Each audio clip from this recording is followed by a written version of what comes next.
All right, so Unit 9.1, Fascism in Germany, to round out the end of Unit 9. So, we talked about fascism in Italy. We talked about communism in Russia. So, I guess it's not the words I want to use, but the most successful fascism is going to be in Germany. It's going to make Mussolini look pretty weak once we get to full fascism in Germany. But the roots of fascism in Germany is really going to come in with Nazi Germany, or the Nazi Party, which is extreme nationalism, more of like a defensive nationalism that came as a result of the end of World War I and the Treaty of Versailles and the defeat of Germany, plus racism equals Nazism. So hypernationalism is going to feed the impulse to conquer other nations. This, and we'll talk about it more later, but this I am better than you, our nation is better than you, and that is only backed by the alleged stab in the back of the Weimar Republic signing of the Versailles Treaty. It fed the nation's frustration with the war guilt clause, with the reparations. It makes, it's going to make the Nazis scream like, let's rise up, let's change things, you need a leader, you need an answer, that is us. The racist ideas just come from this idea of racial superiority of the Aryan race, of the Germanic peoples. Hitler kind of misuses the word Aryan, but that's a side note there, but that the blue-eyed, blonde-haired individuals are superior, and if they're at the top, who's at the bottom? Of course, we know in hindsight that how Hitler felt about the Jews. All of the German people should have known from the little book he wrote, but we'll get to that in a little bit. And then the Slavs and the Jews he would see are at the very bottom and inferior, and we need to just get them out of our way. So you probably know who the center of this entire lecture is going to be. We're going to see a rise of a gentleman by the name of Adolf Hitler come into the Nazi Party. But we'll cover a little bit of background knowledge. There's a million things I could go on with. I put a bunch of enrichment videos there for you. I mean, AP Euro, you could use it as a side note. But not all of it you'll need to know, so I'll try to keep it pretty quick and concise. So here's little baby Hitler. Isn't it scary that something that young and innocent could turn into what it did? But anyway, born in 1889, Austria, little baby Hitler. His mom and dad will die when he's quite young. He will be a high school dropout at the age of 16, so you're already better than Hitler. Use your power for good. He will move to Vienna at age 19 and start studying art, but will end up being kind of an art failure. It is here that he will fall under the influence of Karl Lueger, who is the mayor of Vienna, and will kind of give him some of his driving spirit, kind of in the terms of anti-Semitism. Karl Lueger hated the Jews, he hated the Habsburgs, he hated Marxism, he hated multinationality, and so Hitler will listen to a lot of his speeches and kind of build some of his basis from this experience in his youth. But then in 1913, he's going to move to Munich, Germany. It's here that you can see him in this picture, like circled here. Maybe he went back later and was like, oh, that's me listening to the Kaiser. But they're in Germany, and it's also in Munich that he is going to join the army. And so Hitler will participate in World War I. There was that mini-series on the History Channel last year that kind of followed like Stalin, Hitler, Mussolini. But there's a pretty vivid scene in there. I wish I could find a cut of it where Hitler's like gas mask wasn't on.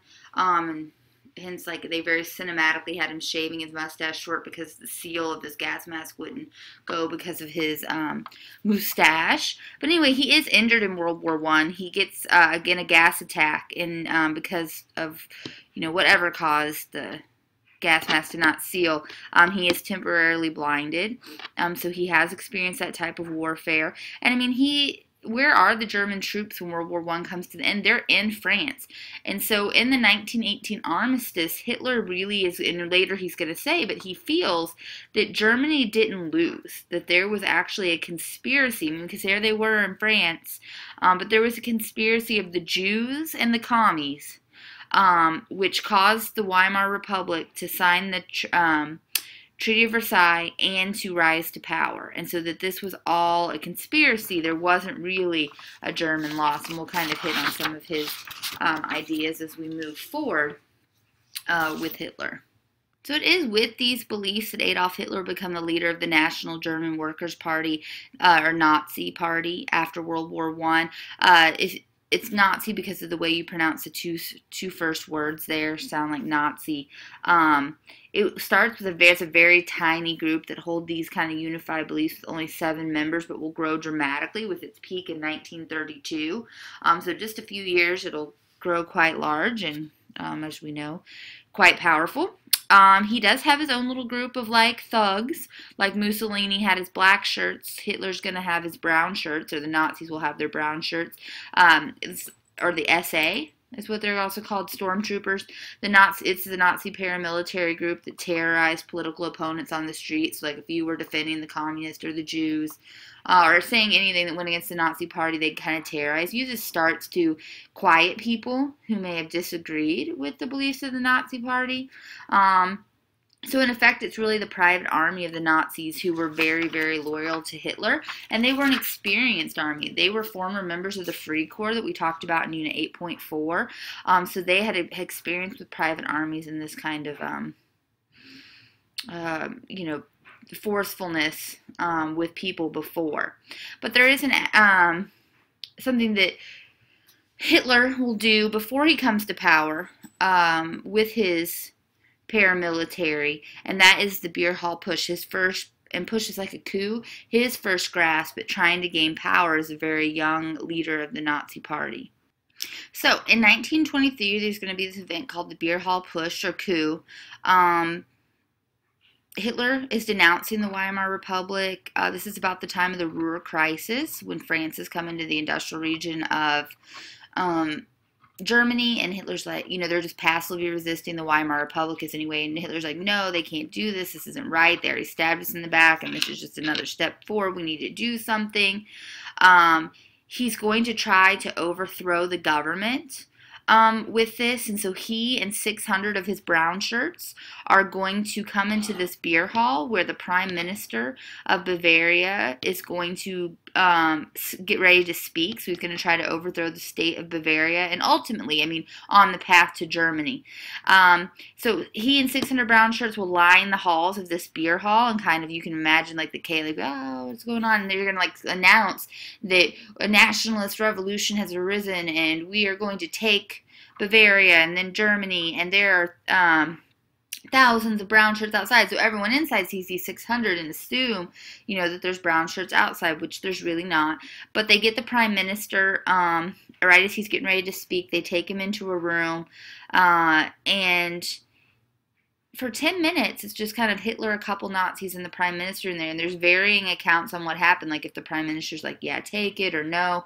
But anyway, they come out. Hitler will jump onto a platform, shoot his pistol into the ceiling, and say the National Revolution is on. We don't know what the Bavarian Prime Minister said, but the National Revolution's on. He does have General Ludendorfer, that respected general from World War I, kind of on his side in support of him, and he says he has the Prime Minister in support of him. And so just like Mussolini's march on Rome, Hitler thinks he needs to march on Munich. And so he is going to gather 3,000 with him to march on Munich. But he lets the Prime Minister go, which may have actually been one of his mistakes.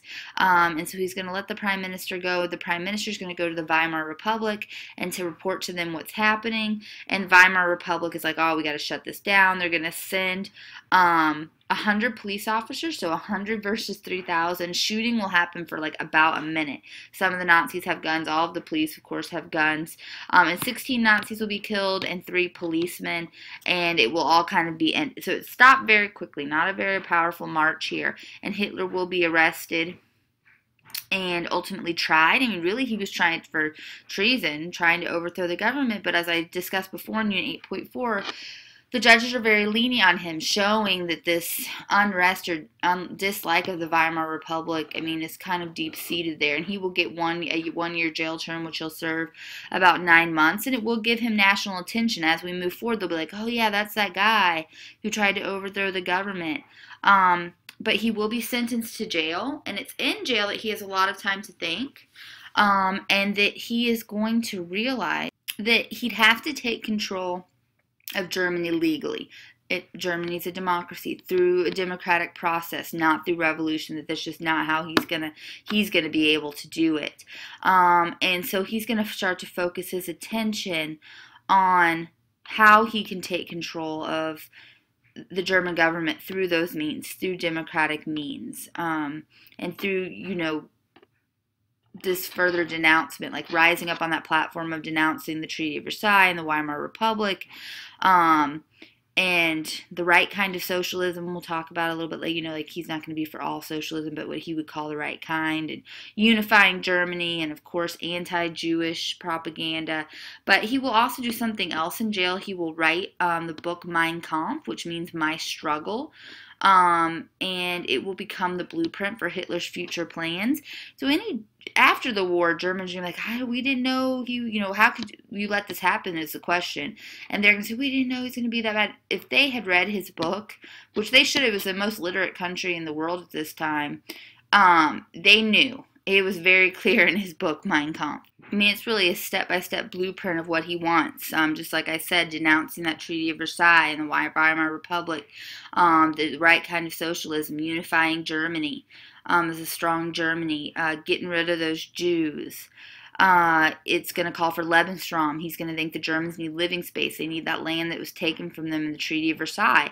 And he's going to look eastward. And who's going to be in his way that should just be removed or gotten rid of? The Jews. And he wants to turn the Slavs back into slave labor, which is where the word Slav originated. So he's going to use that against them. His anti-Semitism, of course, as I said several times, will be a big thing. He blamed the Jews for Germany's political and economic problems, and that's going to be one of his platforms.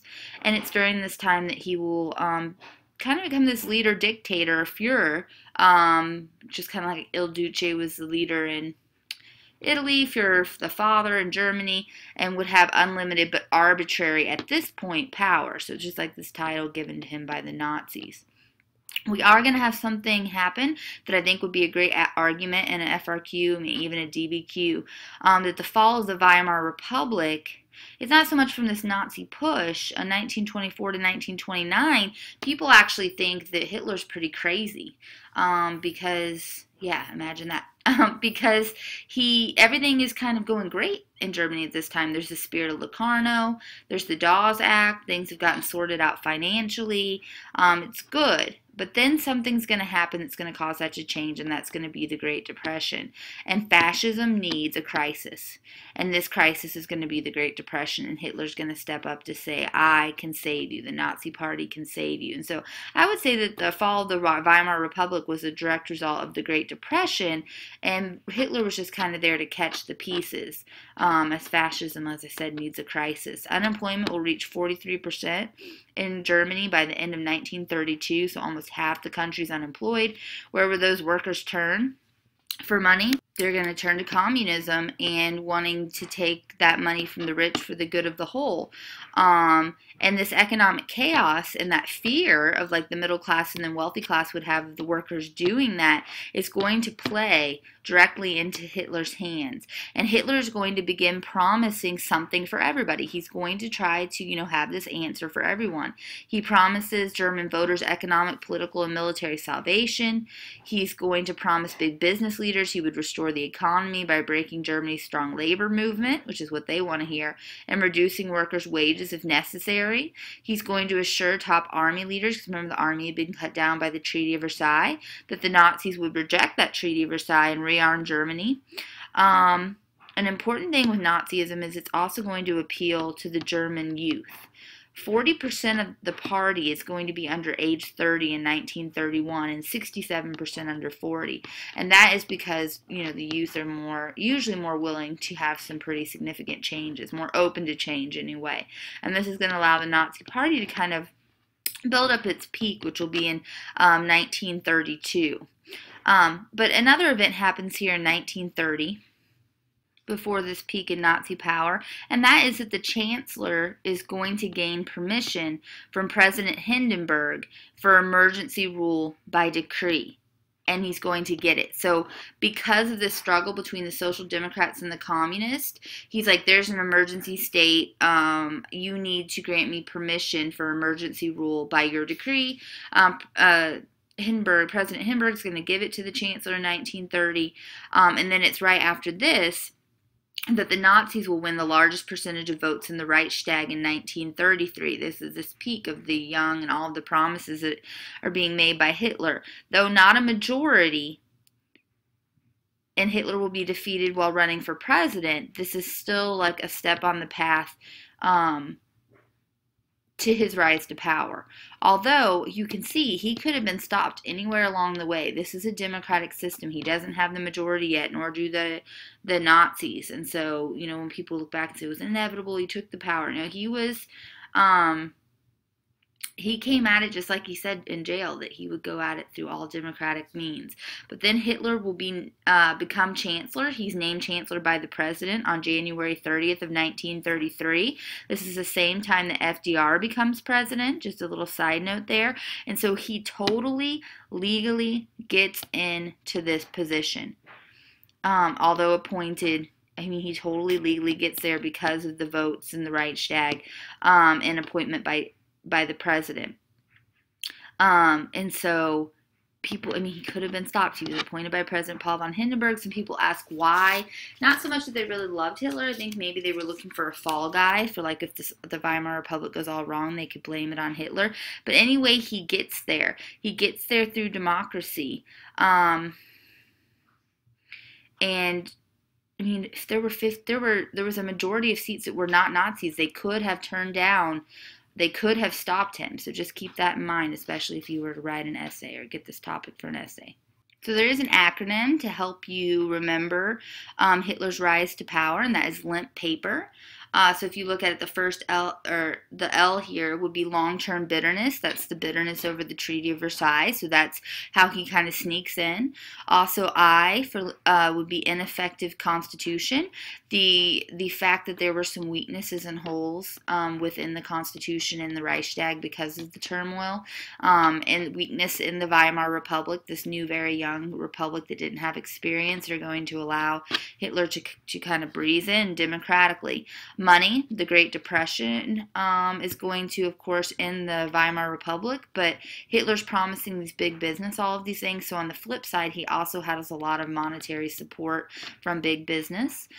Propaganda, the propaganda that is used, you know, we've had the brown shirts out there keeping people down, the propaganda against the Jews, against the Slavs, against the Weimar Republic. That's going to allow Hitler to come to power. Then the second P here would be his program. He does have a program. He has those promises for everyone. He does have a stance. He does, like, I am the answer kind of guy. I can solve all of this. And A, like I said, attacks on other parties. That's trying to silence anyone who was against the Nazi party with the brown shirts.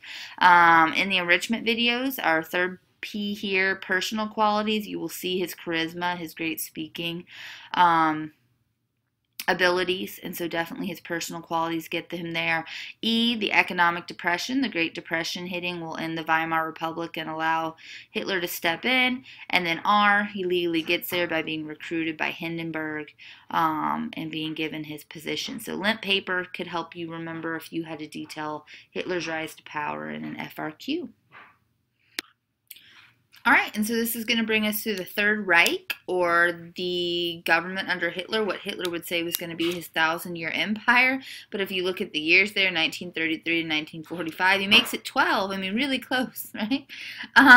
So if there's a Third Reich, there has to be a First and a Second. The First Reich would be considered the Holy Roman Empire.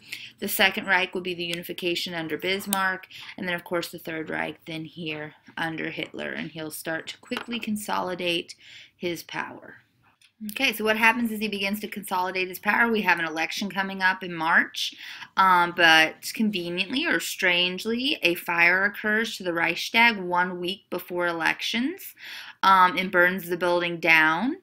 And it's going to really kind of change up this campaign. Hitler is going to use this incident to crack down on the communists and socialists.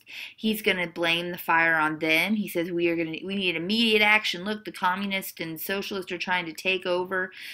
In the Constitution, it allows for chancellor to ask or be granted emergency power and to deal with this emergency. So he will take, this power from the president. He's to step up and control this emergency. I mean, but some people really think that the Nazis set this fire to kind of to make the election happen how they wanted to. And so the SA is going to step up its terrorism of political opponents. You really are going to have the banning, technically, of socialism and communist participation in this election. They can be on the ballot, but they can't campaign. They can't vote. The members of the in the Reichstag, anyway, the people can vote. And so the election comes, it happens with all of these bans and power controls and terrorist attacks by the SA, and still Hitler and the Nazis only get about 50% of the vote, even with all the other parties shut down. So you would think they would have gotten more, but they get just not as much as you would think with everything shut down. We still get 12 million votes for the Workers' Party, for the Communists. So that's a lot with not being able to campaign and being terrorized and things like that. But anyway, after this, the Reichstag is gone, so they have to meet in a different building. And Hitler's going to meet with the Reichstag and have the building surrounded by the paramilitary, by the SA. And this is where he's going to be able to pass the Enabling Act of March 1933, because you have a majority of Nazi supporters in this building, and then no one else is allowed in because it's surrounded and protected. And the Enabling Act will take place in March of 1933, and Hitler gets this passed, through many persuasive steps. So what this Enabling Act does, it gives Hitler absolute dictatorial power, which is what he wanted. Anything he signs becomes law within 24 hours. And only the Nazi Party will be legal. This just really gives him, this is the Nazi Revolution. It gives him the power that he wants. And then under this, Hitler is going to outlaw strikes and abolish independent labor unions. He will also crack down on publishers, universities, and writers through censorship. Democratic, socialist, and Jewish literature will be put on blacklist. We'll see students and professors burn forbidden books in public squares. Modern art and architecture will be prohibited because they're dubbed degenerate art by the Nazis, so like Dadaism, Picasso. They'd be like, that's all degenerate. And then, really kind of a final blow here, Hindenburg is going to die in 1934, and Hitler, with all of this power and the Enabling Act, is going to just say, we'll just combine the positions of president and chancellor, giving him all of the power, and this is really where he steps up to try to put his 1,000-year Reich into motion. So before we really get into the Third Reich stuff, there's going to be some stuff behind the scene that really helps promote it. You have Joseph Goebbels, who I know which it looks like Goebbels there, but Goebbels, who's going to be appointed the Minister of Propaganda under Hitler, and he is going to effectively glorify Hitler and the Nazi state while also demonizing communists and Jews. There's this movie called The Eternal Jew, and he will make like rats, the Jews, like the rats are coming to take all of your stuff, like, ooh, dirty, filthy, and so he demonizes the Jewish population there. You also get Leni Riefenstahl's Triumph of the Will. I put a portion of that as one of the enrichment videos, a document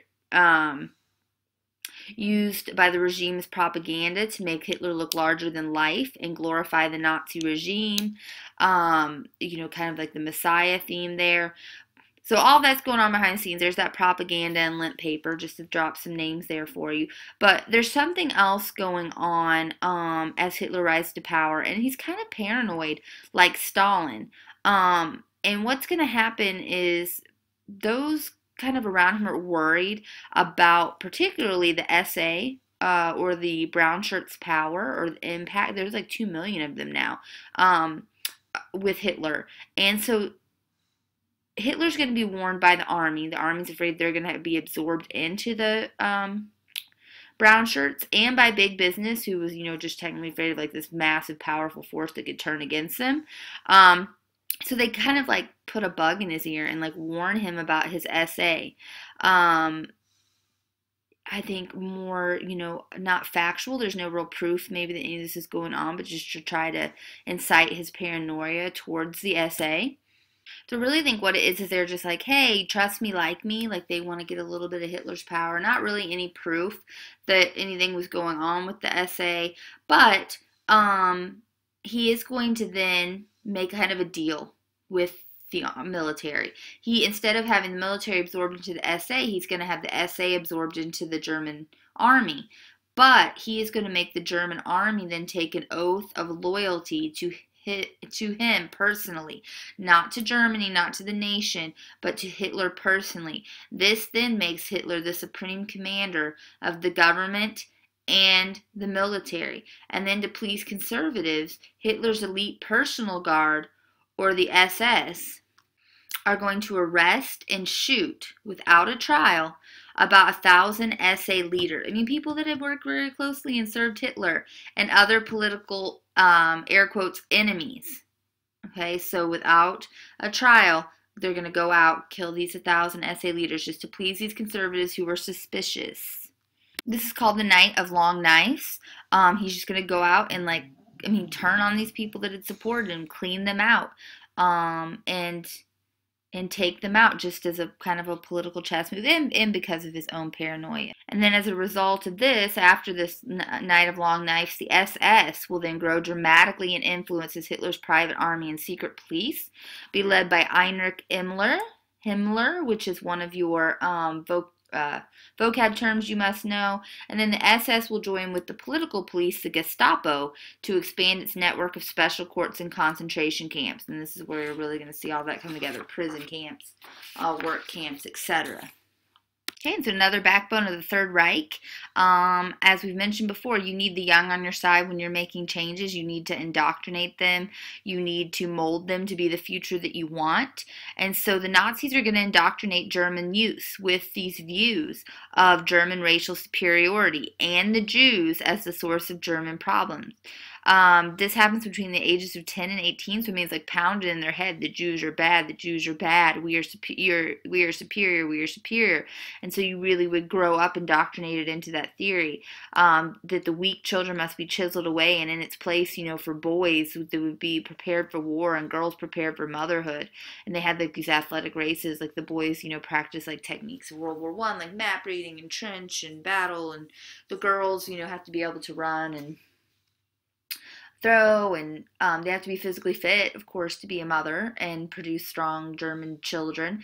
Make a bed, I think, is one requirement on there. But I mean, technically, the main point of this is the membership is eventually going to become mandatory. And so there were like people after World War II, like, oh, you were part of the Hitler Youth, oh, like you're bad. I mean, they like had to. It was just part of it, just like we saw in fascist Italy. And so this is just one of those examples of how totalitarian regimes demanded participation by the masses. Don't ask for it, but demand it. In contrast to the 17th century absolutism, where regimes merely sought obedience. So this is one of those big differences between the absolutism and totalitarianism, as we talked about when we introduced totalitarianism. I think one of the biggest pieces, like even of indoctrination, is like children were encouraged to turn in their teachers or even their parents if they seem disloyal to the Reich. And so you can see, like, you know, that power and that indoctrination. They're like, you don't like a teacher, you're tired of Mrs. T's videos, you're going to say that I was like the you know, we are not superior, or don't listen to Hitler, and then next thing you know, I disappear and I'm in some work camp. But anyway, this indoctrination is going to be needed for one of Hitler's big platforms, and that is going to be the persecution of the Jews. Okay, and so by January of 1933, as Hitler is taking power, we're going to start to see that he calls the Jews the Untermützen. So we saw the upper class are like Supermen. This is the lower class, or under, subhuman. He is going to have his personal army stop individuals who tried to shop in Jewish stores, and by 1924 all Jewish stores will be marked by the state with a Jewish star, and so you like would know not to go in there so that the secret police don't come after you. And so we had the Eastern question. This is really Hitler's Jewish question, and so he's like, the question really, what do I do with the Jews? And so his first attempt is to just really harass them economically, and hopefully maybe they'll all just leave. But they're not. Not all of them are leaving. And but by the end of 1934, he'll broaden this to most Jewish lawyers, doctors, professors, civil servants, and musicians will not be allowed to work in those jobs anymore, and lost their jobs and lose their right to participate in those professions. And then he'll move a step further. So his answer to his Jewish question, how do I get rid of them? It starts economically and then professionally, and then we'll see it move forward. Okay, and then by 1935, the Nuremberg laws were in place, which deprived Jews of all rights of citizenship. Who's considered a Jew? Anyone who has even one grandparent who's Jewish. So, I mean, like you had 3 Italian grandparents and 1 Jewish grandparent. You weren't Italian, you were Jewish. There is a little chance to get out here. You could pay money now, but that window of getting out of Germany is closing. Money to leave. There will be also a little break in this persecution for the 1936 Olympics in Berlin. I was just reading the book Unbroken for my book club, and it does mention like some of the Semitism that you could, anti-Semitism that you could see as an athlete there, even though there's a little bit of a break. And then Jesse Owens, an American runner, a black American runner, of course, beats the German runner, but side note there. Anyway, so a little break in it, but it's going to kick right back in. What did the law say? Marriage or sex between Jews and other Germans was prohibited. Jews could not hire German women under the age of 45 as domestic workers.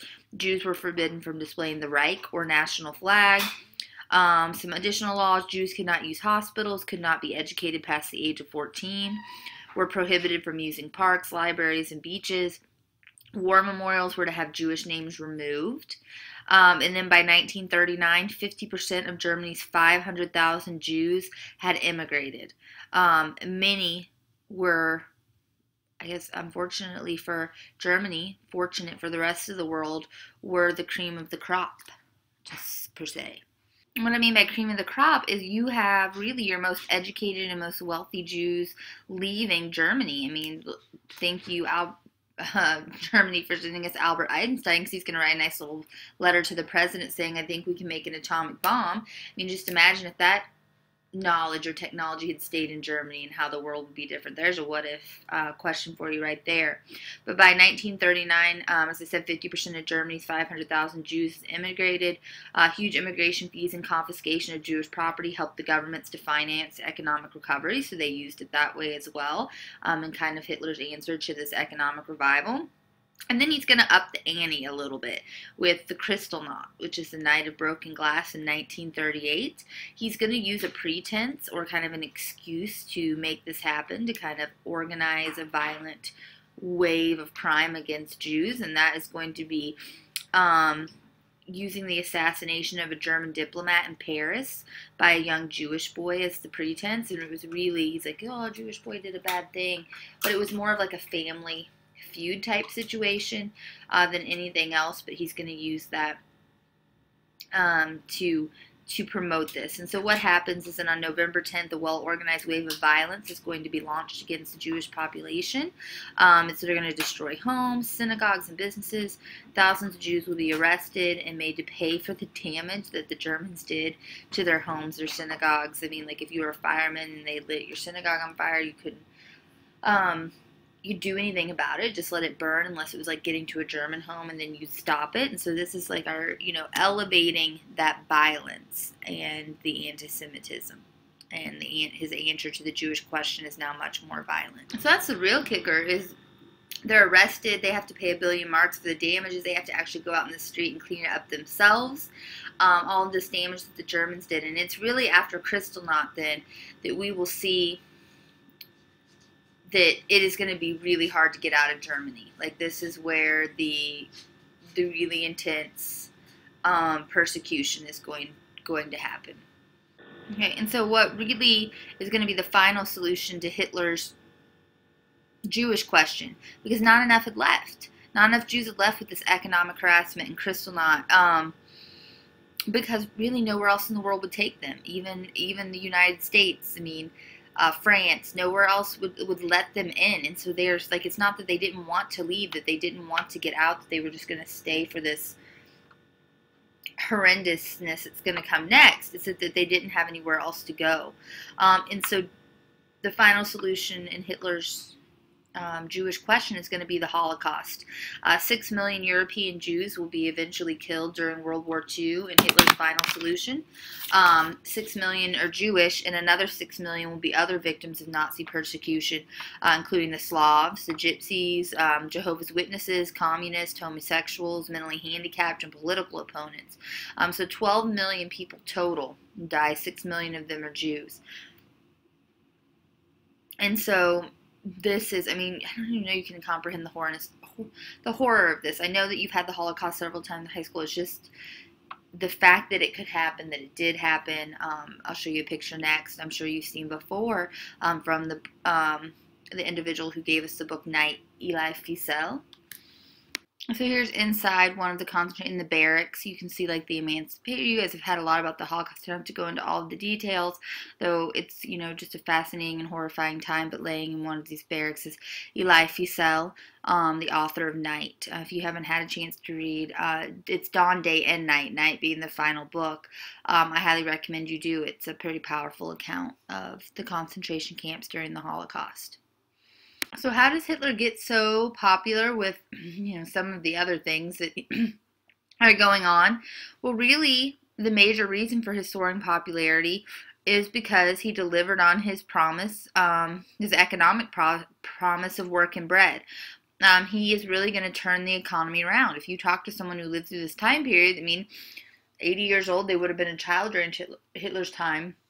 They would say, you know, like, he was great. He delivered on his promise. And then, oh, but other than that Jewish thing. But, I mean, he turned around where the Weimar Republic was and that huge inflation and how horrible things were.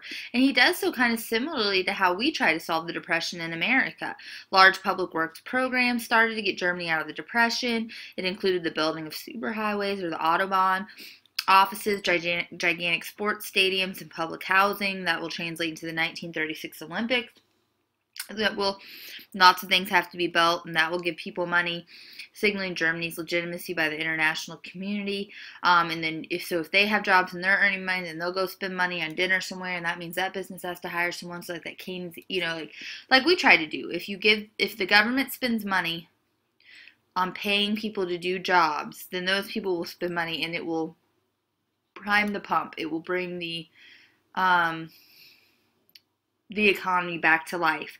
But Germany is going to take a step further than we did and begin rearmament, and government spending began to focus on the military. Now remember, they were not allowed to under the Treaty of Versailles, and so Hitler's going to disregard this. He'll disregard a lot of other things about the Treaty of Versailles as well, but really this is the push that made them really successful, is this government spending on the military and the results of these economic policies.